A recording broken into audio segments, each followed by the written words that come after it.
Day 7 of the World Aquatics Championships, and have we seen the crowning moment for the greatest swimmer of all time? Kaylee Ledecky takes down Summer McIntosh in the 800 meters freestyle to ruin the Canadians' 5-for-5 gold medal hunt and produces one of the all-time performances. Lots more racing beside that 800 to get into, but we're going to discuss all, so let's jump straight in. Hello everyone and welcome back to another episode of the Propulsion Swimming Podcast. Day 7 of these games. We've got the penultimate night's racing to go through for you today. And like I've said, the greatest swimmer of all time. I'm going to put that label on Kaylee Ledecky and say firmly up there with Phelps and have a debate. We're going to have a podcast about this summer, Dan, because that 800 meters freestyle race tonight was one of the all-time greats.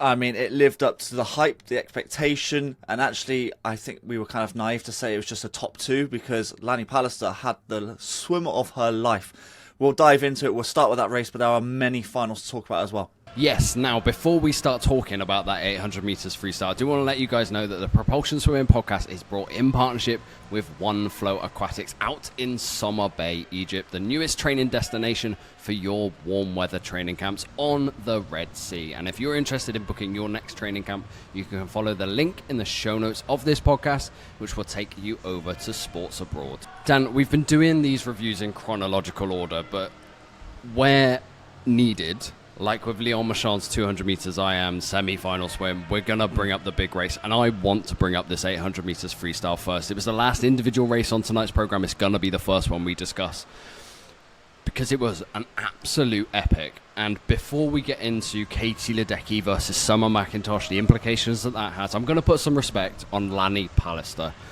A worldy of a swim to only finish 0.3 behind the great Kaylee Ledecky and really pushed her every single step of the way, in my opinion, more than McIntosh did.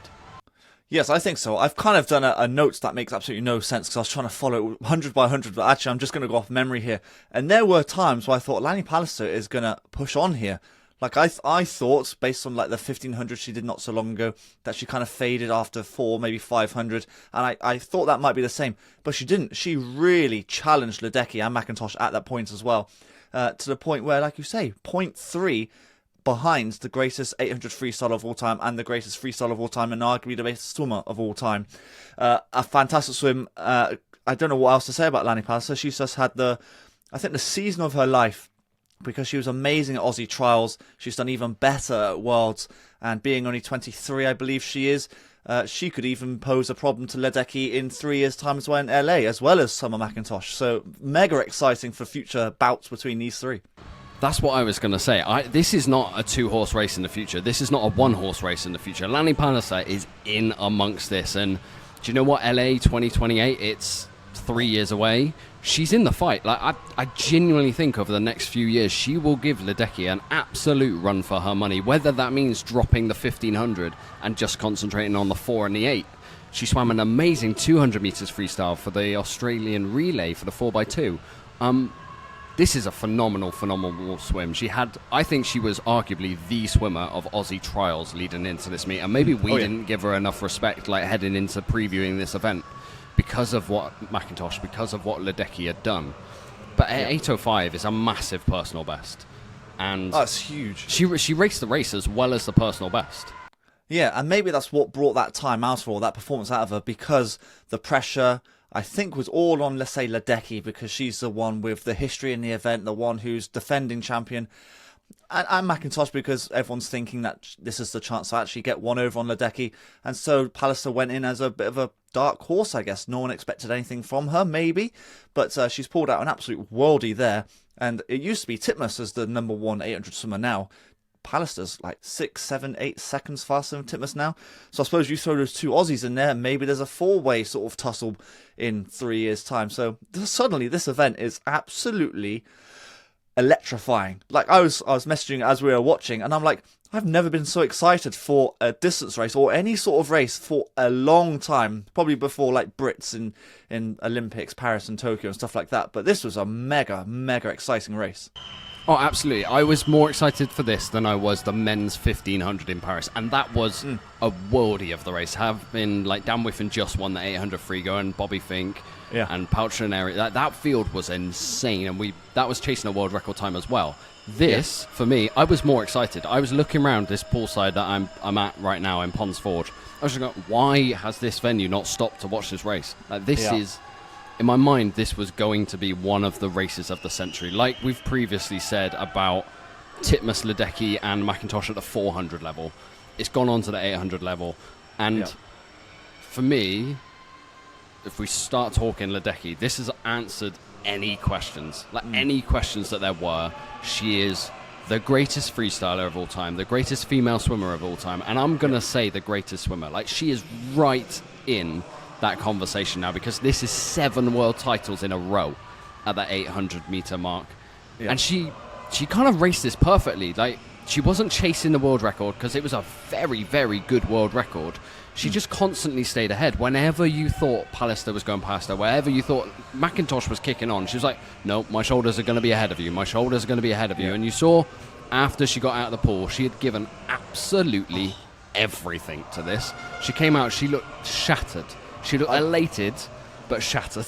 I've never seen Kaylee Ledecky look like that after a race. Obviously, the physical impact of the race itself, and I think the mental lead up towards that race as well as, and once you've touched that wall and you see you've won, I think the whole stress and pressure just, and she's just exhausted. She was hanging on to the lane rope, hanging on to the wall, she could barely breathe. Amazing stuff. And I thought that she kind of I wouldn't say changed tactics, but the whole idea was to try and stay in front. So that's what she's always done. Granted, yes, she's been 1, 2, 3, 4 bod lengths ahead the entire race. But she usually kicks on harder to start with, doesn't she? Yeah, and she did. She got to the front, as I think everyone expected. And I think after 200, she actually tried to make a move. And the other 2 girls tried to just stay with her. And you think that's not normal. At this point, she's ahead and probably already won at this rate. But all 3 of them stayed underneath the world record up until I think about 600, maybe 700 actually. And they were dead level. It's dead heat all the way through. And then I think the Fort Lauderdale world record, that final 50 was insane, and that's where the world record disappeared. But ultimately, I don't think they were not even thinking about that. It was just get your hand on the wall first, win this race, because this will go down in memory. I think this is a really historic race. And like we're kind of predicting here, in 3 years' time, it could be even bigger again. But we'll look back at this race and think, wow, Ledecky's done it there. Can she do it again? And then the pressure will really be on. She's going to be a bit older, of course. So McIntosh going to be more experienced, as is Lani Pallister. If Titmus joins the crew, Quadrella potentially, she's still quite young. So there's a big field that Ledecky's going to have to deal with, and it's almost a purple patch in women's distance swimming. We've had it in the men's side, and maybe the women are now going to go through it too. Do you know what? There was a post overnight from Phelps and Lochte, they were bagging on Team USA. Let's put it bluntly. They said this is the death of Team USA. And wow. I kind of think this Ledecky swim is the, not middle finger to it, but I think this is her just saying, we're not done. We're just getting started. LA is the goal. That is a home Olympic. When was the last time America had a home Olympic Games? Swimming is the #1 Olympic sport for them. Yeah. Inside a 75,000 arena stadium. They're building to that. They're not building to Singapore World Championships. But Ledecky doing these things for me is just her getting started on the way to LA, which, by the way, in that SoFi Arena is going to be special. Special. And I'm buzzing for it. I really am. I'm just off that swim. I could talk all day about it. I really could. Yeah. I mean, we're going to have to pause it at some point because we've got other races to talk about. But ultimately, I think it was, like you said at the very beginning, a crowning moment. We're almost Ledecky cementing her greatness. And we will, at some points in the near future, talk about the greatest swimmer of all time, because she is right up there with Phelps. I mean, to be a 23-time world champion and going to add to it, let's face it, she's going to add to it in the future as well. It's going to be hard to sort of say that she's not up there with Phelps. The only thing that goes against her is then Olympic medals, I suppose. But yeah, we'll talk about that for sure. But an amazing race. It lived up to the hype. Race of the meet, for sure. Shall we talk McIntosh then? Because we've got a big Canadian audience following this podcast through these World Championships. We really appreciate those who we've picked up on this. And I think it will be slightly heartbreaking for them that McIntosh doesn't get the gold, because there was big hype leading in. She swam faster in the Canadian trials than her 8:07. I wonder if the tough schedule, the tough trials, the pressure maybe caught up with her slightly. She's still incredibly young, like at this, and she's been very, very mature through these World Championships. But despite the gold medals, you can see things haven't gone perfectly for her. She's been chasing the 2-fly world record as an example. She was audibly pissed off about not hitting that world record. Yeah. Her time will come. I still think she still targets the 8-3. I don't think this drops out of her program now. If anything, it's like that. So many of her events, she's head and shoulders ahead of the world. So many. And you could be forgiven in the near future if potentially motivation wanes because you're so far ahead of the world. Especially in 4IM, for sure, yeah. Exactly. I think this has the potential to keep her in, like, massively mentally engaged and knowing, look, I'm not the best at the 800 meters freestyle. I want to go and beat Ledecky in the near future. And, I mean, that could be a very, very good thing for her swimming career over the next 3, 8, however many years Ledecky still goes and however many years McIntosh keeps trying to challenge her. Maybe the best comparison here is, you know, when Phelps was after his 8 golds in Athens and then came up short. I mean, 6 gold medals is insane, obviously. But the biggest race, the race of the century at that point, was the 200 free with Van Hoogemand, Thorpe and Phelps. And, of course, Phelps came third in that one. And it was almost like the turning point. I think that was the switch that Phelps needed to say, right, I'm going to up the training. The motivation has gone through the roof. Let's really kick on here. And then he obviously did what he did in Beijing. Maybe that's what's going to happen to McIntosh here. It's obviously impossible to predict the future. But I suppose Canadian fans will obviously hope that that'll be the case. But her schedule is insane. I mean, no doubt she'll win the 400 IM later on in a couple of days, or tomorrow actually. She'll win that, which means she's going to come away with 4 golds and a bronze. I think that's a good showing. But being the elitist and perfectionist I imagine that Summer is, she's gone into this meet thinking, right, my 2 main events are the 2-fly and the 8-free. The idea is to hit the world record in the 2-fly and win the 8-free, and I suppose she's come up short in both. But I think there's huge things to look back at and take a lot of positive from, because 2:01.9 is insane for a 200 fly. No one's ever going to get close to that for a while. She's going to get that world record, let's face it. And the 800 free, I think, will also be a matter of time. But you're just dealing with the best, like you say, the best swimmer of all time at the moment. But she's got to keep it on her schedule, and I'm sure she'll get there at some point. I'm having flashbacks, actually, to that 400 free race of all time, or like race of the century between Ledecky, Titmus, and McIntosh fell short at her first hit at that when it was Titmus's time. And now look what she's doing in the 400 meters freestyle. Give it like a year or two. She could be, you know what? She's come out, I think her coach said she wants to break the 8-minute mark.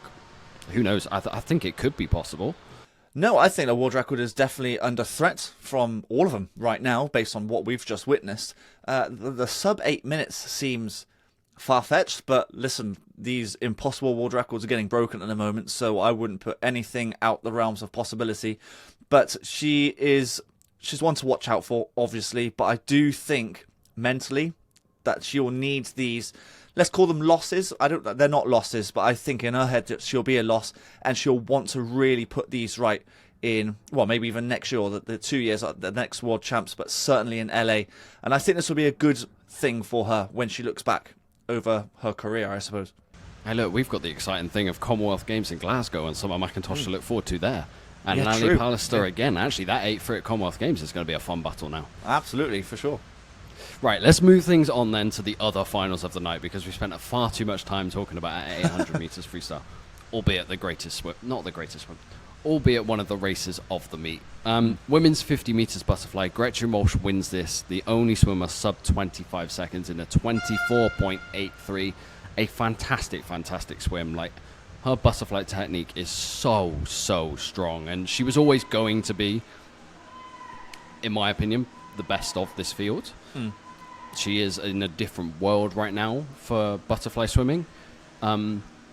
Maybe I'm expected to see what a Sarah Sjöström, when she comes back from being a mum, is going to do, because that's an exciting prospect as well. But for now, Gretchen is the butterfly queen quite comfortably, and it's actually the same podium as the 100 meter. It is, yeah, slightly different order. I think Van Otterdijk came second in the 100, but it is the same podium. Perkins actually hit an oceanic record as well to come second. And I wonder, you talked about social, I was going to half bring up, because we're going to talk about the men's 53 in a minute, with Cam literally just having a baby 3 weeks ago, I think Com said. and there's extra motivation, which we've spoken about before, and maybe Sarah Shoshan will come back and look at that as extra motivation. So it's not going to go all Gretchen's way. She is the number one fly swimmer as of right now because, listen, she's half a second ahead. I was expecting her to go a little bit quicker, if I'm honest. Like the swim speed is great. The starts, I was trying to work out whether her starts were not quite firing at 100% or the other swimmers are actually catching her up. I couldn't quite work it out. But ultimately, she was too good for the rest of the field, and like she was in the 100.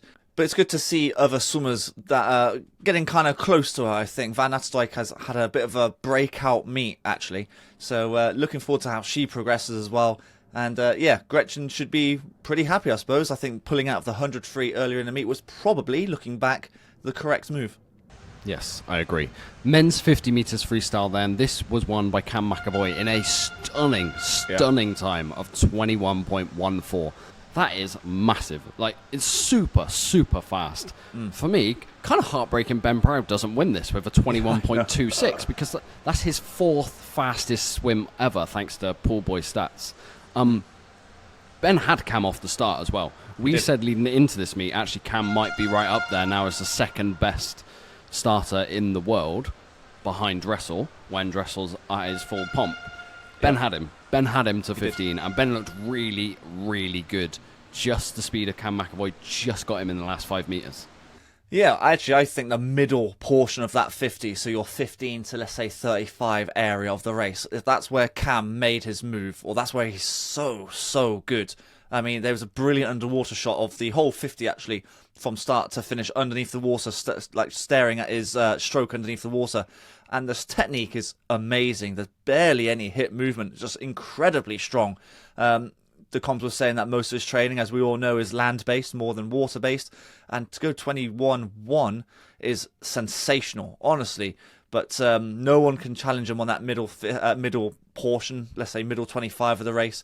But Ben had a really good go. And I'm going to have to say this is probably the standout Brit performance of the week so far. We've got another day to go, but I suspect that will probably be the standout performance from him, yeah. I mean, Duncan's relay leg yesterday was special. Like, that swim, that time was very special. But 21.26 for Ben, like, that is really good. Super fast. Really good. I do wonder, Cam McEvoy's improved that first 15 metres. He's still got the swim speed. We've seen it in this race. Can this actually go lower? Like, we've said the 53 world record is within touching distance of Cam McEvoy. I kind of look at the times that he's been swimming now and going, he's improved like everywhere he can improve almost. Yeah, fast off the block. Not fast to 15 because Ben had such a good start, but he's there or thereabouts. And then, like I keep saying, the middle section is where he wins it. The swim speed is, I don't know how much better it can get. So he hasn't gone much quicker, or hasn't gone quicker actually than 21.1 since he's kind of unretired, hasn't he? Or thought about retiring and he hasn't retired. Can he go quicker? It's a good question, and I don't really know. Which then means the world record is not going to happen. But there's no one else out there right now that can challenge that world record, I don't think. But 21.1 is absolutely sensational. Again, Dressel at his pomp was 21.0, I believe. But yeah, it's the fine details. This is where the knowledge base and the science behind it all loses me. But the tiny, minute details that go into a 50, you're going to have to really dissect it. But yeah, I don't know how he goes faster. Yeah, honestly, overall, amazing swim. And actually, it was a good final session for Australia, ultimately, and America, of course. But yeah, he started off really well for the Australian night of racing. Yeah, their next gold came in the women's 200 metres backstroke, where Kaylee McKeown showed her class yet again, winning the double in the 100 and 200. I don't think this was really ever in doubt. Like, she's the mentality queen. She's the best backstroker of all time.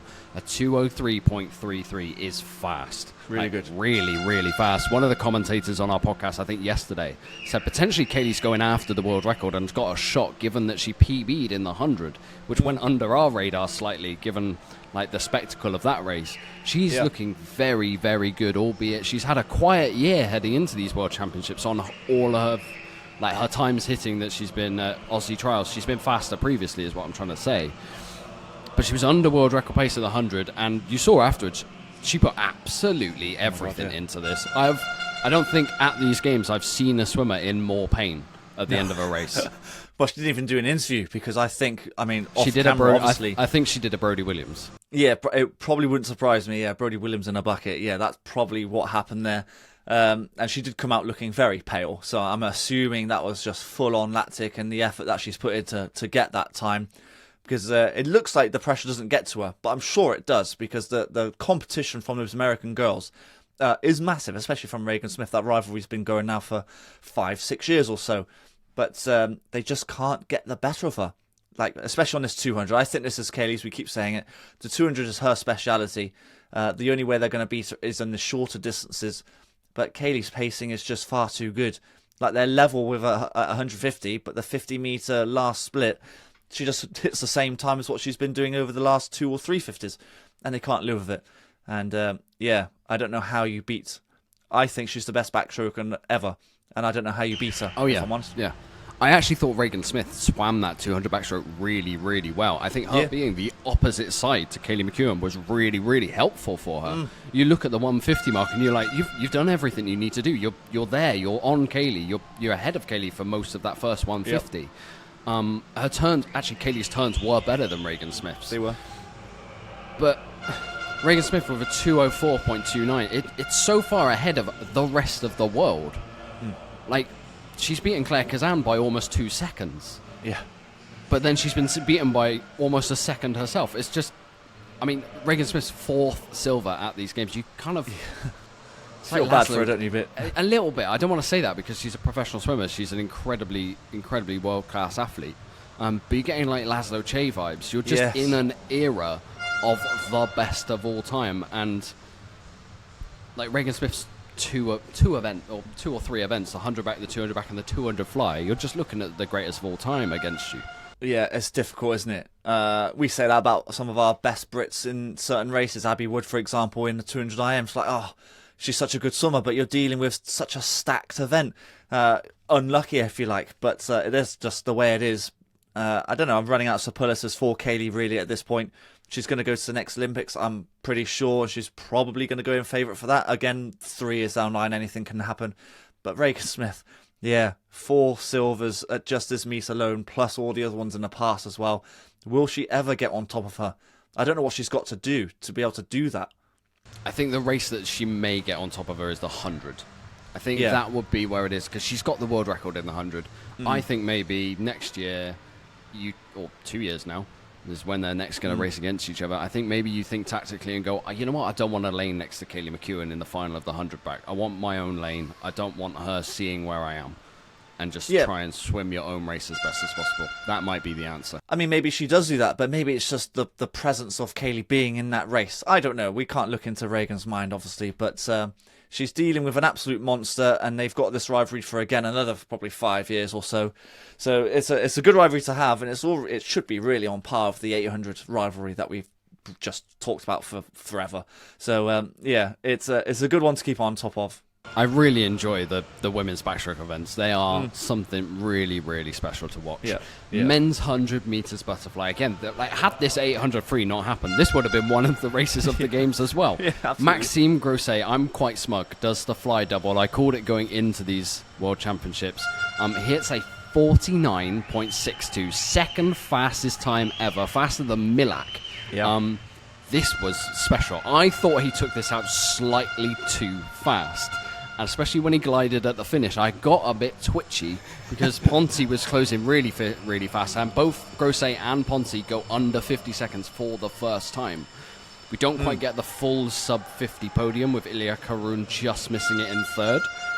But this was special. Like, Grousset is a monster at butterfly, and his stroke, Ponti's is a consistent, powerful stroke. Like, you look at his leg kick, it's constant, 2 beat. Grousset's is much more bang leg kick, bang arms. It's very, almost not jerky, but there's power in it. It's not as smooth as Ponti's, but it works. I called it a brilliant efficiency. There's a very, very slight pause as soon as his hands enter, it's almost like he puts the anchors in and then down to his hips, and it's incredible. I think I said yesterday, or whenever it was, Ponty is the undulation that he has throughout his whole body is incredible, and that's where his strength comes from, obviously his core, as it does for most swimmers. But Grousset is extremely strong in the lats and the shoulders, and that's what powers him through to ultimately doing the double, the 50 and the 100 fly.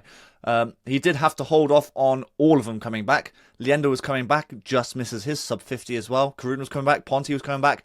But ultimately, maybe the stroke got him through, or the power got him through, because he is looking pretty good right now. And I actually wrote down saying the France medley relay is getting stronger and stronger, because the French backstroke is looking good as well. That's getting stronger.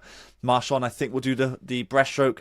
They just need to find a freestyler, which I think they have. I just can't think at the top of my head now. They need to give Manadou a call. Can you please come out of retirement? Because their best freestyler is actually Grousset in the 100. Yeah, it is, yeah. Yeah, obviously you can't do both, but you want him on the fly. After that, European record, second fastest ever. Yeah, he's going to do the fly. So, France are one to watch out for in that medley relay tomorrow. And the final of night 7 is the mixed 4x100 meters freestyle relay. We actually have a world record in this one. America get the gold. I think this is one that they've been clamoring for. They finally get a double gold medal in the session. The 3:18.48. They should be breaking this world record with the depth that they've got, both at the men's 4x1 distance and the women's 4x1 distance. I know those relays individually haven't quite hit the heights that everyone thought they would hit at these games. But at least 2 from each gender are swimming very, very well. Yeah, I mean, I watched that final and kind of thought, it's really strange not to have Australia, not to have China, GB one, and it's like, what's going on here? That the depth of these major nations, let's call them, aren't in the race. So you're thinking, USA, this is their race sewn up already, but the neutral athletes gave them a bit of a run for their money. Ultimately, America too strong. Like the world record, easily broken actually. That definitely helps when you've got the 2 guys at the front going 46s. Patrick Salmon at 46.7 off that really takeover on the second leg. Incredible. He's had a quietly good breakout meet. He has, yeah. And talking of, Ledecky was absolutely exhausted after her swim, and Kaylee McKeown was, we think, being sick, but we can't confirm that. Obviously, she was in bits. Tori Huss looked absolutely exhausted as well. I mean, she's had the illness bad by all accounts. So she put in a great shift. And, almost a comfy win for them and a massive world record, which I think is going to be difficult to break because they've got the depth, like you were saying. I think had Australia qualified for this final and not done something weird in the heats, I think you've got Chalmers swimming like Chalmers. You've got Kai Taylor, who went incredibly fast in their relay as well. And then you've got O'Callaghan and Meg Harris. I actually think their relay team could have been phenomenal. It's almost a shame that they don't hit the final. But ifs and buts, like we can't predict if they had been there. They weren't there. America were and world record. Simple as that. Yeah. True. That is actually, I never really thought about how good Australia are. I was kind of thinking Chalmers, but then who's the second one? But actually, they've got Flynn Southam, they've got Kai Taylor, they've got a number actually, Giuliano. So they've got a batch to choose from. So I imagine they'll share the world record for the next couple of years, and it depends how much lower they can go. Because if you're leading off 46s, that's going to be difficult to sort of match or better, isn't it? So one to watch out for sure. Okay. That just about rounds up night 7 finals. We're going to take a quick ad break, and when we come back, we will be talking semi-final swims, which include, 50s. Okay, just to remind you guys that this episode of the Propulsion Swimming Podcast is brought in partnership with One Flow Aquatics out in Summer Bay, the newest training camp destination on the Red Sea in Egypt. If you want to book your training camp now and make full use of the facilities out there, including an outdoor 50-meter pool, a 25-meter pool with power towers, 2 outdoor gyms, an indoor gym, and a brand new hotel and marina to spend your spare time in, you can do so now by following the link in the show notes of this podcast. Okay, Dan, we end this podcast quite weirdly, actually. I always find it weird how they stack all the 50s at the end of the meet and expect all the sprinters to be fresh and bring it home strong, as well as the medley relays, which are tomorrow as well. It's a little bit of a weird program, the final day of World Aquatics meets, because there's the men's 1500 as well. It goes like 1500, 50, 50, 50 relay. It's a bit all over the place, but we'll kick things off with the women's 50 meters breaststroke. Ruta Militite. She's got, for me, the best start in women's breaststroke. Maybe actually women's swimming. She's favourite going into tomorrow's final. She's 0.5 ahead of the field. Yeah, massive. I try to remember because I was messaging you at the time as well. I was like, who did I pick as my winner of this? And I was like, was it Pallister? Was it Tang? I couldn't remember. I think it was Tang in the end, who looks really good in the 100, by the way. Her first split. Actually, I remember being sub 30 in the 100, wasn't it, for the final? And she didn't even go to sub 30 in this 50 individual, which is mental. But Ruta is the one to look out for here. A dominant win. Has to be favourite. Like you say, the reactions are so good. Like less than 0.6 to get off the block is really, really quick. Like you can see it by the naked eye. Like, wow, she's gone. Like she's so quick. Yeah, 29.5 is good. Not a million miles away from the world record, which could be under threat tomorrow. I thought Pilato, as much as she looks relatively good in the first semi-final, I thought the stroke didn't look quite as efficient as what it has done in the past. You know, when she hit the world record, for example, it looked really quite aggressive and quite strong, but it looks kind of snatchy. So hopefully she can kind of put that right tomorrow. And then I suppose the other name we should probably look out for is Lily King, because she's got one last swim before she retires, assuming she does fully retire, but I think she will. Will she finish her career with another medal around her neck? Oh, look, it's been a fantastic career for her. She's got the 100 metres world record in a very, very fast time, and I think it will be quite an emotional moment for the whole American team when she ends her career tomorrow. Absolutely, for sure. So I'm looking forward to that. Women's 50 metres freestyle. Americans are slightly lucky to make this final in the outside lanes of Gretchen Walsh and Tori Huss, but I don't necessarily think they're in with a shot of beating Kassia Wasik. Kassia Wasik, a 24-1, is very, very fast, and maybe she finally gets that world gold medal that she's been missing. I think actually she's the class of this field. Like maybe going into this meet we kind of had forgotten about her slightly, but she's always been there or thereabouts, just unlucky to race against Sjöström so much. She definitely showed her experience. Strong swim. I don't know if she can go any quicker. I think she can. She's obviously very capable of going 23.9, quicker potentially actually. But she's ever present in these major finals, so the consistency is always there, and I think she's the one to beat right now. Going in, I would have said the two Americans, but I think Tori Huss has been struggling. I think that's no secret now. Gretchen, she had a busy schedule. So that's maybe what it is. It's really weird to see a 50 fly final and a 50 free semi-final in the same session. I don't like that bizarre scheduling whatsoever. I'm just thinking it's the women's 4x1 medley tomorrow.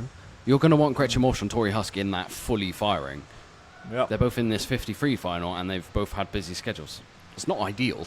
Yeah, unless they put Kate Douglas in for that freestyle leg, potentially. But maybe they'll she'll be doing the breaststroke. Because you're not taking Lily King, are you, out of her side? Yeah, that's the thing. Yeah, it's a very weird schedule. When you analyse it like we've just done, like, God, there's so many doubles in that last day. Like, I get it for the fans and the spectacle having the 50s. It's short and snappy and electric and fast.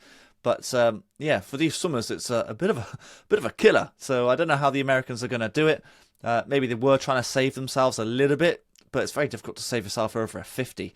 But yeah, Wasik is the one to watch. Meg Harris looks all right as well. Takes a 24.45 to make the final, which is pretty good. And Eva just misses out with a 24.55, which is really unfortunate. Really unfortunate, but it was close field throughout her race. I think she finished like 7th in her semi-final, and to only miss then the final by 0.1 just shows how close that is. I think it's an exciting time. She's still in school. I think it's exciting to see what she does when she goes over to Texas next year and comes back a year after working out there. Definitely. Men's 50 meters backstroke, Klement Kalashnikov. His heat swim was faster than his semi-final swim, but nevertheless, a semi-final of a 24.16. He will be favourite for tomorrow's final, but I think the momentum's actually with Peter Kurtzy. He's on fire. He's on the form of his life. A bit like Lani Pallister at the moment. Every time he gets into the water, it's new PB, new lifetime best, African record, and he's flying at the moment. The underwaters are insanely good. It looks like these backstrokers are just so good. Like, they can do the 100, they can do the 200, they can do the 50. We'll talk about Ollie in a minute, who looks pretty good as well over a 50. But Kurtzy is just flying at the moment, and he is probably the one that could challenge Kalashnikov out of everyone. If someone were to, yeah. Yeah, I mean, the only way I think you beat Kalashnikov is not by swim speed. You've got to absolutely smash him on this first 15, because the start of Kalashnikov isn't the strongest compared to your Kurtzy, for example. So if you can take courser bod length on the start and then just swing your arms, catch as much water as you can, just go for it, then you got a chance. But a PB of 24.32 is what Courtesy just did. He's going to have to find another couple of tenths, I think, if he's going to beat Kleshkov, which is a big ask. Again, 24.53 to make this final. Ollie Morgan just misses out by 0.11. The swim speed looks very good. Yes. Underwaters and start, just when it comes to like you know what? He was next to Courtesy. I think that's what made it look worse than it is. I don't think his start and underwaters are bad. No, they're not. Courtesy's just in the form of his life, absolutely flying. And looking forward to what Ollie can do in the near future. He's had a really good stepping stone meet. Oh, definitely. He is, I think the aim for this year was to build mass, build strength. He's done that. The swim speed has benefited off that. And now the next stage, I'm assuming, again, this is me being a sofa expert, to improve these underwaters. Because if he can be on par with your Courtesies or your Costes of the world, then he's looking then right up there with some of the best or the best that's ever lived. Do you know what, sofa expert? His coach Gary Humpage is just the other side of the pool from where I am now. Maybe I'll go have a chat with him and just see. Maybe the start is something that they look at in the future. I'll see what he has to say. Yeah. Do you know what? We're going to have a review of British swimming at the end of this meet, and obviously we're on 2 medals so far. So it's been, as British swimming fans, like when we've been doing this podcast episodes, it's been quite hard for us to watch and like stay positive because obviously we want medals, but there have been shoots, albeit in a challenging week. I think we've seen swims like Ollie making progress. I think Angharad in the breaststroke, like her coming back from the disappointment of the 100 to come back into the 200 final and finish 5th. Like Eva making semi-finals. Even beyond the top guys, you got Emily Richards making finals as well, and like progressing on from semi-final swims. There's those things to be excited about, and we're going to have a whole podcast at the end of this week really to break it down. And we're not going to slam the team. We're going to be as positive as possible because we're fans of British swimming. No one needs our criticism because, like you said, we're sofa experts. Yeah. I don't feel in a position really to criticize. I know commenters will say it's been a very under par meet. There's a lot of near misses, a lot of 4th, 5th, 6th, and I just think some of these swimmers across the world are just having the swims of their life right now, and some of our strongest medal hopes seems to be in these events. So count themselves unlucky, but it's extra motivation, I think, over the years to come to try and compete and try and better or get one over on some of these swimmers. But I think overall, yes, okay, the results haven't come in terms of silverware, but I think there's things to build upon. And you've got to remember, this is the first year of a cycle. So there's some experimentation going on, I'm sure, with every first year swimmer, under a new head coach. And that as well. So there's been transitions, coaches being all over the place. Manchester's literally only just formed, haven't they? So there's things still building and things to still get excited by. So I'm in the same boat as you. I'm not going to be all negative. I actually think there's something to take away that's quite positive here. It has been a very, very fast World Championships, no doubt about it whatsoever. Like, to make some of the finals, you're talking a lot of the time podium swims in Paris. Yes, that's how fast it has been. Yeah. Okay, that rounds up tonight's action from day 7 at the World Championships. We're going to be back for our final daily recap tomorrow. I hope everyone's enjoyed these podcasts. If you have, please subscribe on YouTube, Apple Podcasts, and Spotify, and we will see you guys in 24 hours. Yeah, thank you for listening, everyone, and we'll catch you on the next one. You've been listening to the Propulsion Swimming Podcast with Scott and Dan. We want to thank you for joining us and invite you to subscribe to the show, as well as checking out the Propulsion Swimming YouTube channel for weekly tutorials and videos to get your swimming fix. We will be back next week. Until then, we'll catch you on the next one.